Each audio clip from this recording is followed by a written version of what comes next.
दोस्तों नमस्कार। मैं आपका दोस्त, आपका साथी Shailendra Dhingra, Ruby achiever RCM business, motivational speaker, life coach. दोस्तों अगर आपने मेरा चैनल अब तक लाइक नहीं किया तो मैं आपसे गुजारिश करूंगा कि मेरे चैनल को लाइक और सब्सक्राइब जरूर कर दें, ताकि भविष्य में डायरेक्ट सेलिंग उद्योग से जुड़े जितने भी अच्छे अच्छे विषय हैं उन पे मेरी बातचीत आपको डायरेक्ट मिलती रहेगी। तो दोस्तों आज जिस विषय पे मैं आपसे बात करना चाहता हूँ वो विषय बड़ा गंभीर है। उस विषय का नाम है आमदनी के स्रोत, या यूं कहूं कि आमदनी के 4 स्रोत। जी हाँ, आमदनी यानी इनकम जो है होने से ही हमारी लाइफ जो है वो आगे बढ़ती है। एक आदमी पैसा कमाता है, सही तरीके से पैसा कमा के जीवन में अपने परिवार को अपने परिवार का अच्छा गुजारा चलाता है और सही तरीके से अपने जीवन को जीता है। अब थोड़ा सा आमदनी के स्रोतों पे चर्चा करते हैं दोस्तों। हिंदुस्तान के अंदर 4 तरह के आमदनी के स्रोत लोगों के मेन हैं।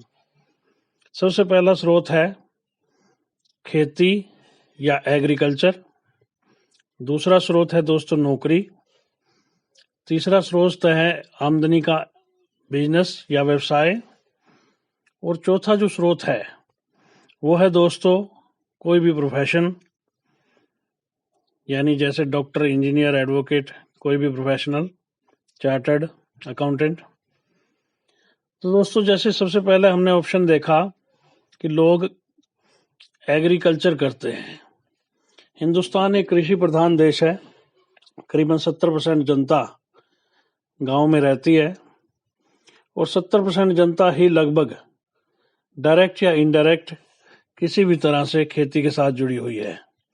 आप और मैं अगर अपना इतिहास देखेंगे तो हम लोग भी आज से 5 साल 10 साल पहले कहीं ना किसी गांव से ही हमारी जड़ होगी, जहां से हम लोग आज भले ही शहरों में आ गए हो। 70% जनता दोस्तों एग्रीकल्चर का काम करती है, लेकिन सोचने वाली ये बात है कि एग्रीकल्चर करने वाला कोई भी अपने जीवन में बहुत बड़े मुकाम पे जाता हम लोगों ने आज तक नहीं देखा दोस्तों। खेती से कोई बहुत बड़ी इनकम पैदा नहीं होती और ना ही भविष्य में एग्रीकल्चर से बहुत बड़ी इनकम जो है वो किसी के भी घर में आने वाली है। यानी 70% जनता उस काम को करती है जिस काम में कोई लंबा चौड़ा भविष्य नहीं है दोस्तों। आपने कभी भी मर्सिडीज या किसी बड़ी गाड़ी में घूमते हुए किसी खेती करने वाले को नहीं देखा होगा। दुनिया भर की सरकारें आएंगी, इनका नाम लेंगी, लेकिन इनके एक्चुअल बढ़ावे के लिए, इनकी इनकम बढ़ाने के लिए, इनकी आमदनी बढ़ाने के लिए कोई भी ऐसा सतह पे कोई ठोस प्रयास जो है वो नहीं करेंगी। 70% जनता, सोच के देखें दोस्तों, 70%। अब एक चीज बताएं कि मान लीजिए एक व्यक्ति है, उसके पास 6 एकड़ जमीन है, उसके 3 बच्चे हुए, तीनों बच्चों में वो बढ़ गई 2-2 एकड़। अगली जनरेशन में जाते ही वो 6 एकड़ से 2 एकड़ में आ गई। आगे उनके 3-3 बच्चे हुए तो आप समझ सकते हैं, या 2-2 बच्चे हुए तो उनके पास 1-1 एकड़ जो है वो मुश्किल से आएगी। यानी day by day, generation to generation जमीन छोटे टुकड़ों में बदलती चली जाएगी और उससे आने वाले समय के अंदर, आने वाले 10 साल के बाद, आने वाले 20 साल के बाद, आने वाले 30 साल के बाद वो इतने छोटे टुकड़ों में चली जाएगी कि उससे पेट भरना और अपना जीवन यापन करना वो बहुत मुश्किल होता जाएगा दोस्तों। तो इस प्रकार से खेती के अंदर कोई लंबा चौड़ा भविष्य किसी का भी व्यक्ति का नहीं है। मैं अक्सर अपने सेमिनार में एक बात कहा करता हूं कि आपने किसी नेता को तो आत्महत्या करते कभी नहीं सुना होगा। आत्महत्या करने की बारी आती है तो हमेशा किसान का ही नाम आता है। वो व्यक्ति जो सारों का पेट भरता है, वो व्यक्ति जो पूरे मुल्क को चलाता है, गरीबी का जीवन अगर जीवन जीने के लिए कोई मजबूर है तो वो किसान है। 70% से जनता इसको अपने जीवन यापन का जरिया बनाए हुए है दोस्तों। तो ये बहुत खतरनाक जो है स्थिति है अपने देश के अंदर। इस 70% जनता को किसी और जरिए की तलाश होनी चाहिए, कुछ ना कुछ और भी देखना चाहिए साथ में। मैं कतई ये नहीं कह रहा कि खेती करने वाले बुरा काम करते हैं, उन्हीं के दम पे ही हम लोग खाना खा पाते हैं दोस्तों। लेकिन चिंता की बात यह है कि इनके बारे में सोचने वाला कोई नहीं है, बस चिंता इसी बात की है दोस्तों। दूसरा जो मेन जरिया है हमारे देश के अंदर वो है नौकरी, यानी सर्विस। 2 तरह की नौकरी होती है दोस्तों। एक गवर्नमेंट जॉब, एक प्राइवेट जॉब। सरकारी नौकरियां आज की डेट में मिलनी आसान नहीं रहेगी, आम आदमी की पहुंच उससे बहुत दूर है। और सरकारी नौकरी मिल भी जाए तो उसमें जो पहले सिक्योरिटी थी पेंशन की, वो पेंशन का जो है पूरा का पूरा फीचर अब आने वाली सरकारी नौकरियों में हट चुका है दोस्तों। सरकारी नौकरी एक छलावा है जो यूथ को अट्रैक्ट तो करती है कि मुझे मिल जाती तो बहुत बढ़िया होता, मेरा जीवन बहुत अच्छा चलता। लेकिन सरकारी नौकरी का अगर मैं रिजल्ट बताऊं कि आप किसी भी रिटायर्ड व्यक्ति से मिलिए, रिटायर्ड व्यक्ति से बात करेंगे तो रिटायर्ड व्यक्ति की पूरे जीवन की सर्विस का, गवर्नमेंट जॉब की का निचोड़ यही होगा कि पूरा जीवन नौकरी करने के बाद एक मकान और 2 से 3 बच्चों की शादी, और कहानी जहां से चली थी वहीं पे आ जाती है दोस्तों। दूसरी तरफ आ जाती है प्राइवेट नौकरी। प्राइवेट नौकरी का सीधा सीधा मतलब है एक्सप्लॉयटेशन। प्राइवेट नौकरी का सीधा सीधा मतलब है तरक्की करने नहीं दूंगी और भूखा मरने नहीं दूंगी। मैंने अपने एक व्यक्ति से सेमिनार में मुलाकात हुई तो मैंने पूछा, मगर सर क्या करते हो? बोले प्राइवेट जॉब। मैंने कहा कितने साल हो गए? बोले जी 12 साल। मैं कि सैलरी कितनी मिलती है? वो बोले जी लगभग 12,000। पहले तो मैं सोचने पे मजबूर हुआ कि 12,000 रुपये में आज की डेट में घर चलाना बड़ा मुश्किल है, और वो आदमी सैकड़ों किलोमीटर अपना घर छोड़ के प्राइवेट नौकरी में पड़ा था। मैंने पूछा कि जब आपको इतने साल हो गए, 12 साल हो गए, 12 साल से आप प्राइवेट जॉब कर रहे हो, तो आप अपने मालिक को तनख्वाह बढ़ाने के लिए क्यों नहीं कहते? उस आदमी का साफ सा जवाब था कि अगर मैं मालिक से तनख्वाह बढ़ाने की बात करता हूँ तो मालिक तो गेट के ऊपर मेरी जगह पे 6,000 रुपये में नौकरी करने वाला आदमी तैयार खड़ा है। तो दोस्तों आज की जो स्थिति है, बीटेक एमटेक पढ़े लोग, एमबीए किए हुए लोग 8,000 10,000 रुपये में धक्के खाने पे मजबूर हैं। उनकी प्रतिभा को पूरी तरह से एक्सप्लॉइट किया जाता है और उनको अपने काम का उतना रिवार्ड नहीं मिल पाता जितना मिलना चाहिए। उनकी एजुकेशन का, उनके एक्सपीरियंस का लाभ प्राइवेट नौकरी करवाने वाला तो कमाता है, लेकिन प्राइवेट नौकरी करने वाला जो है अपने जीवन में कभी भी बहुत बड़ा काम नहीं कर पाता। ये है दोस्तों प्राइवेट नौकरी। आज की डेट में बीटेक एमटेक पढ़े लोग हमारे, कैसे एक माँ बाप ने बीटेक और एमटेक करवाई होगी, कैसे लाखों रुपए इन्वेस्ट बच्चे के ऊपर किया होगा, कैसे उसकी फीसें भरी होंगी, लेकिन उसके बदले में उसको मिला क्या? मैं एक उदाहरण दिया करता हूँ कि जैसे कभी किसी व्यक्ति ने गन्ने का जूस निकलता देखा हो। मशीन पर हम देखते हैं कि गन्ने वाला गन्ना एक साइड से डालता है, जूस निकलता है और फिर दूसरी साइड से पकड़ लेता है, उसको फिर डबल करता है, फिर डालता है, फिर जूस निकलता है और फिर दूसरी साइड से पकड़ लेता है। तीसरी बारी फिर उसको डालता है, फिर उसको डबल करता है, डबल करके फिर डालता है, फिर जूस निकलता है, फिर उधर से पकड़ लेता है, और चौथी और लास्ट ट्राई में वो फिर नींबू और पुदीना वगैरह उसमें लगा के चौथी ट्राई आखिरी और मारता है ताकि इसका बचा खुचा भी इसमें से निकल जाए। तो दोस्तों प्राइवेट जॉब के अंदर भी ऐसा ही होता है, जैसे गन्ने का जूस निकलता है, वैसे एक आदमी का अच्छे तरीके से जूस निकाल दिया जाता है और बदले में उसके जीवन में कोई परिवर्तन उस नौकरी से नहीं आता, सिर्फ दाल रोटी चलती है। प्राइवेट नौकरी का एक ही मंत्र है, तरक्की करने नहीं दूंगी और भूखा मरने नहीं दूंगी। लेकिन लोगों के पास ऑप्शन नहीं है तो उनको प्राइवेट नौकरी करनी ही पड़ती है। आदमी नौकरी करता है, वह एक नियोक्ता या मालिक ढूंढता है और मालिक की मर्जी से नौकरी पर लग जाता है। नियोक्ता कोई भी हो सकता है, सरकार, बैंक, कंपनी या कोई फर्म। सरकार की नौकरी सबसे अच्छी मानी जाती है क्योंकि उसमें बिना काम के वेतन मिलने के बहुत मौके रहते हैं तथा ऊपर की अनैतिक कमाई भी होती रहती है। लेकिन अभी परिस्थितियां भिन्न हैं, वो सारी चीजें जो है, हम इन सारी चीजों से दूर जा चुके हैं दोस्तों। तो ये नौकरी का हाल है। तीसरा मैं बात करना चाहता हूँ व्यवसाय की। व्यवसाय करने के लिए सबसे पहली जो चीज चाहिए होती है उसका नाम है पूंजी, यानी कैपिटल। अगर हमारे पास इतनी कैपिटल होती कि हम बहुत बड़े व्यवसाय कर लेते, तो निश्चित तौर पर आप ये मेरी जो है ऑडियो जो है वो नहीं सुन पा रहे होते। हमारे जीवन में कहीं ना कहीं कुछ कमी है, तभी हम लोग आज इस इंडस्ट्री की तरफ देख रहे हैं, एमएलएम इंडस्ट्री की तरफ। तो दोस्तों बिजनेस करने के लिए पूंजी चाहिए होती है, और पूंजी लगाने के बाद भी कोई गारंटी नहीं कि आप सक्सेस हो ही जाओगे। एक व्यक्ति ने 10 लाख की पूंजी लगा के कहीं पे अपना व्यवसाय किया, बगल में आके कोई आदमी 20 लाख लगा के सामने ही उसके उसी व्यवसाय को करके बैठ गया।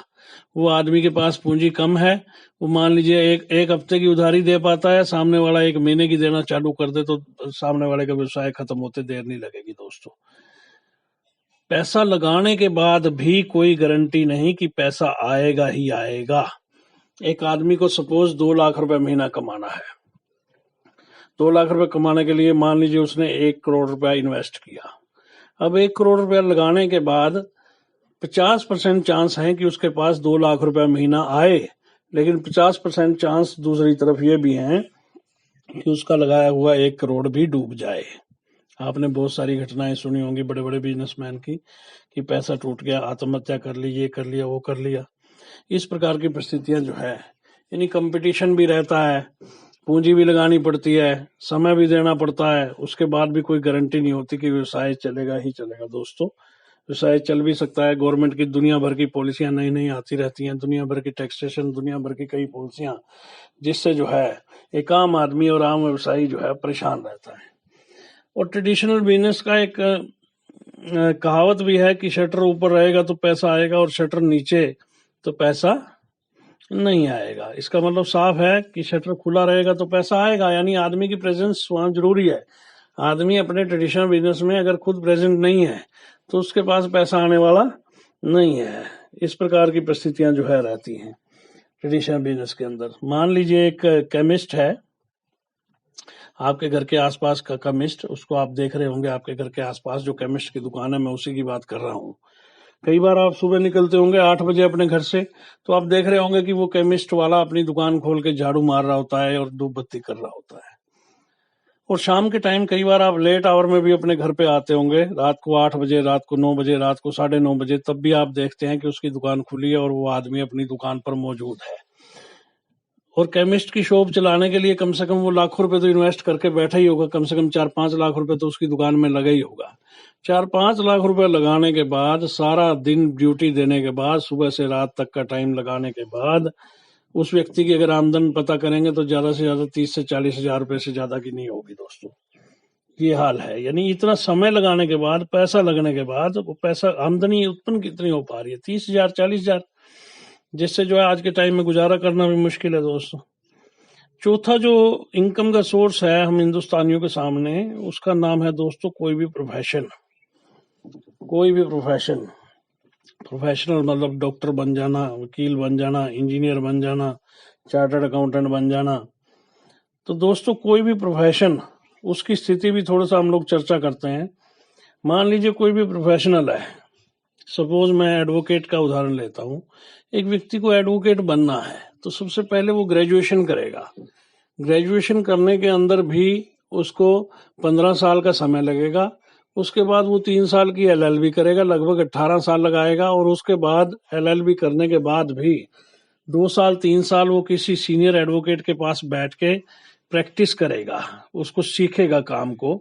उसके बाद वो अपना यानी 21-22 साल लगाने के बाद और लाखों रुपया माता पिता का इन्वेस्ट होने के बाद एक वकील तैयार होता है।